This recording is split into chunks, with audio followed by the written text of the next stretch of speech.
नमस्कार दोस्तों। तो इस वीडियो में हमने कुछ और प्रश्न ले रखे हैं एनसीईआरटी की 9वीं कक्षा की किताब से और प्रश्नावली है 2.5 और इसमें भी हमें गुणनखंड करना है। तो जैसे कि मैं आपको बार बार बोलते आई हूँ कि आप एक फॉर्मूला लिस्ट बना लीजिए, तो मैंने यहाँ पर पूरी फॉर्मूला लिस्ट बना के रखी हुई है। आप चाहें तो इसे नोट कर सकते हैं और मैं इसका इस्तेमाल करके यहाँ पर गुणनखंड करते जाऊँगी।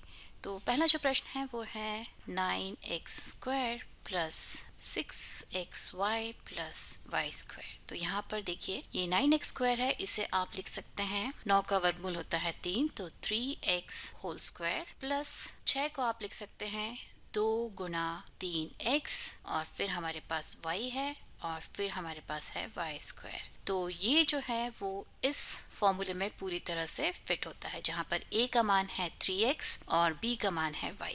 देखिए जब मैंने इस 6 को इसके गुणनखंडों के रूप में लिखा तो मैंने कोशिश की कि एक गुणनखंड जो है वो 3 आए और उस 3 को मैंने इस x के साथ गुणा करके 3x के फॉर्म में लिख दिया। तो ये हमारा a हो जाता है, ये हमारा a है और यहाँ पर हमारे पास इसका स्क्वायर है और ये हमारा b है और यहाँ पर b स्क्वायर है, ये b हुआ और ये 2। तो a² plus 2ab plus b square मतलब कि ये इस फॉर्म में आ गया है। मतलब आप इसे लिख सकते हैं 3x plus Y whole square. तो इसके दो गुणनखंड हुए 3x प्लस वाई और 3x प्लस वाई। ठीक है, तो फॉर्मूला का इस्तेमाल करके चीज़ें बहुत आसान हो जाती हैं और फॉर्मूले हो सकता है आपको याद ना रहते हों, तो आप इस तरह से एक लिस्ट बना लीजिए सारे फॉर्मूलों की और देख देख के इस्तेमाल करते जाइए। प्रैक्टिस करते करते आपको सारे फॉर्मूले याद हो जाएंगे। अगला प्रश्न है x² माइनस y² बटा 100। तो आप इसे लिख सकते हैं x² माइनस y² बटा 10 का स्क्वायर। आपको कोशिश करनी है आप इस संख्या को वर्ग के रूप में लिख लें। तो ये हो जाएगा x² माइनस y बटा 10 होल स्क्वायर। तो यहाँ पर ये है a² माइनस b² के फॉर्म में, जहाँ a बराबर है x के और b बराबर है y बटा 10 के। तो ये हो जाएगा x माइनस y बटा 10 गुणा x प्लस y बटा 10। a² माइनस b² बराबर होता है a minus b Guna a plus b के। तो इसके गुणनखंड हुए। ठीक है, और अगला जो प्रश्न है वो है 4x² plus 9y² plus 16z² plus 12xy minus 24yz minus 16xz। तो यहाँ पर 3 टर्म्स स्क्वायर में है, मतलब कि हम इस वाले फॉर्मूले का उपयोग करने वाले हैं। लेकिन यहाँ पर ये 2 टर्म्स नेगेटिव हैं और इन दोनों में ही कॉमन जो है वो है z, मतलब z वाली टर्म जो है वो नेगेटिव है। तो हम इस पूरे एक्सप्रेशन को इस हिसाब से लिखने की कोशिश करते हैं। तो ये हो जाएगा 4x² को आप लिख सकते हैं 2x होल स्क्वायर, 9y² को आप लिख सकते हैं 3y होल स्क्वायर, 16z² को आप लिखेंगे माइनस 4z होल स्क्वायर, क्योंकि जहाँ पर भी दो जगह पर सिंगल z है वो दोनों ही टर्म्स नेगेटिव है। जब आप माइनस 4z का स्क्वायर करते हैं तो आपको पॉजिटिव 16z² मिल जाता है। ठीक है, प्लस और इस 12xy को हम 2 गुना 2x गुना 3y ऐसे लिखेंगे। तो 2 दूनी 4, 4 तिया 12 हो जाता है और x गुना y आपको 12xy दे देगा। और इस माइनस 24 को आप लिख सकते हैं प्लस 2 गुना 3y गुना माइनस 4z। 4 तिया 12, 12 दूनी 24 और ये नेगेटिव 4z जो है इस पूरी टर्म को नेगेटिव बना देगा। तो आपको मिल जाएगा माइनस 24yz। और उसी तरह से आप इसे लिख सकते हैं प्लस 2 गुना 2x गुना माइनस 4z। तो यहाँ पर आप देखें तो ये हुआ हमारा a, ये हुआ हमारा b और ये हुआ हमारा c और ये हुआ a, ये हुआ b, ये हुआ b, ये हुआ c, ये हुआ a और ये हुआ c। तो ये हमारा a² plus b² plus c² plus 2ab, ये 2 प्लस 2bc प्लस 2ac के फॉर्म में है, मतलब कि ये वास्तव में इस फॉर्म में है। तो आप इसे लिख सकते हैं 2x plus 3y minus 4z whole square.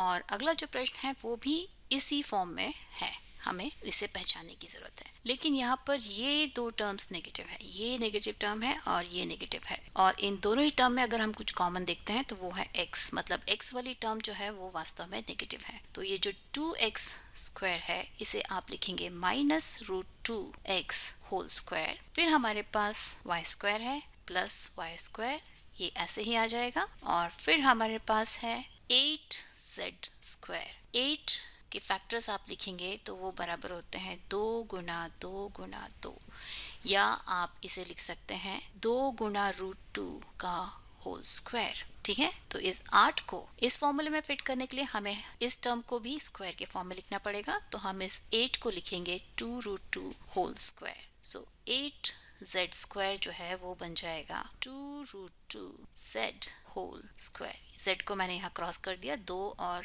z के बीच में डिफ्रेंशिएट करने के लिए। फिर है -2 √2xy, तो ये हो जाएगा +2 ×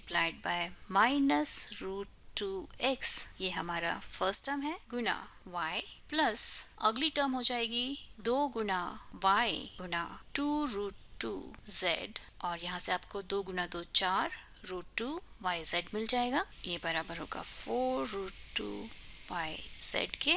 और आखिरी टर्म है प्लस 2 × -√2x गुना 2 √2z, तो ये हुआ a, ये हुआ b, a² + b² + c², 2 × ab plus 2 × bc, और ये हुआ प्लस 2 × ये हमारा a है -√2x, और ये हमारा c है 2 √2z, तो 2 × ac। तो यहाँ से आप इसे लिख सकते हैं -√2x + y + 2 √2z whole square. तो इस तरह के जो भी लंबे लंबे एक्सप्रेशंस हैं जिसमें आपको दिख रहा है कि a + b + c whole square के फॉर्मूले का उपयोग हो रहा है, लेकिन कई बार आप कंफ्यूज हो सकते हैं क्योंकि आपके पास यहाँ √2 है और यहाँ √2 है। यहाँ पर आपको देखने से लगेगा कि शायद y के साथ √2 है, लेकिन यहाँ पर सिर्फ y² है, मतलब एक्चुअली ये √2 यहाँ पर x के साथ है और ये √2 यहाँ पर z के साथ है, और वो आइडेंटिफाई करना बहुत ज़रूरी है। तो आप जैसे जैसे प्रैक्टिस करते जाएंगे वैसे वैसे आपको आदत होती जाएगी इस तरह के एक्सप्रेशंस को पहचानने की और गुणनखंडों को करने की। तो आप जितने हो सके उतने प्रश्नों को ढूंढिए और उन्हें हल कीजिए। अभी अगला जो प्रश्न है उसमें क्यूब है और सारे ही पॉजिटिव टर्म्स हैं, मतलब कि a + b होल क्यूब के फॉर्मूले का उपयोग हो सकता है। तो ये हमारा है 8a³ + b³ + 12a² + 6ab²। तो आप इस 8a³ को आप लिख सकते हैं 2a होल क्यूब, फिर आपके पास है b³ जिसे आप ऐसे ही लिख सकते हैं, और यहाँ से अगर हम देखें तो हमें एक 6, क्योंकि 6 दूनी 12 होता है, एक a और एक b कॉमन मिल रहा है, तो आप 6ab को कॉमन ले ले अगर, तो यहाँ पे आपको मिलेगा 2a और यहाँ से आपको मिलेगा +b। तो ये हो जाएगा 2a whole cube + b³ + 3 × 2a × b × 2a + b।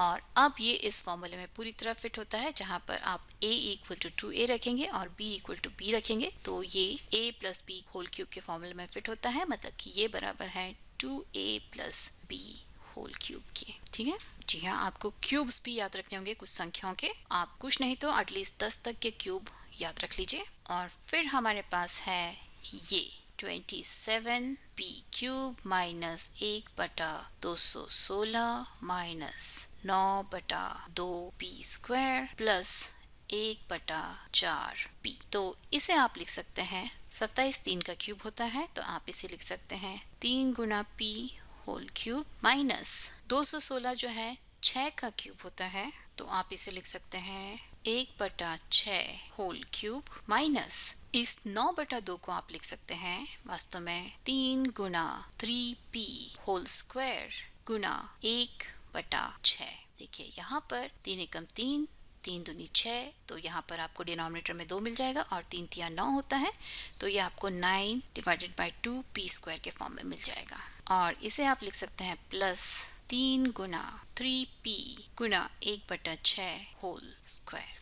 ठीक है, तो यहाँ पर आप बोलेंगे कि इसे अरेंज करने में आपको मुश्किल हो सकती है। कोई मुश्किल की बात नहीं है, क्योंकि आप इसे जब आप 3p³ लिख लेते हैं और इसे जब आप 1/6³ लिख लेते हैं, तो आपको सिर्फ इसे a - b होल क्यूब के फॉर्मूले में फिट करने की जरूरत है। a - b होल क्यूब का फॉर्मूला यहाँ पर हमने लिखा हुआ है a³ - b³ और इसे अगर हम एक्सपैंड कर दे तो ये हो जाएगा -3a² b + 3ab²। तो मैंने सिर्फ यहाँ पर इन दोनों टर्म्स को इन टर्म्स के हिसाब से लिखने की कोशिश की है, और जब हम इन्हें सॉल्व करते हैं तो हमें ये दोनों टर्म्स वापस से मिल रही हैं। मतलब कि हम इन टर्म्स को इस फॉर्म में लिख सकते हैं और यहाँ पर इस फॉर्मूले का उपयोग कर सकते हैं। मतलब कि ये जो है वो बराबर हो जाएगा 3p माइनस 1/6 होल क्यूब के। ठीक है, तो ये बराबर हुआ 3p माइनस 1/6 होल क्यूब। तो इस तरह से यहाँ पर आपको देखने से लगेगा कि ये भिन्नें तो इससे छोटी लग रही हैं, तो ये शायद इस फॉर्म में नहीं है, लेकिन जब आप उसे इस फॉर्म में लिखते हैं और हल करते हैं तो आपको पता चलता है कि आप 9/2 को वास्तव में इस तरह से लिख सकते हैं और 1/4 को आप इस तरह से लिख सकते हैं, और भी बहुत तरीके से लिख सकते हैं, लेकिन इस तरह से लिखने से भी ये संख्याएं हमें मिलती हैं और इस तरह से लिखने से ये इस फॉर्मूले में भी फिट होता है। तो आप जब हल करेंगे तो इस 9/2 को इन दोनों टर्म्स के फॉर्म में लिखेंगे, फिर ये इस फॉर्मूले में फिट हो जाता है। तो आप जितनी ज़्यादा प्रैक्टिस करेंगे उतनी ही आसानी से आपको ये सब फॉर्म जो है वो समझ में आने शुरू हो जाएंगे। तो आप ज़्यादा से ज़्यादा प्रैक्टिस कीजिए। और अगले 2 प्रश्न वास्तव में सीधे सीधे हैं, इसमें आपको ज़्यादा कुछ करने की ज़रूरत नहीं है। 27y³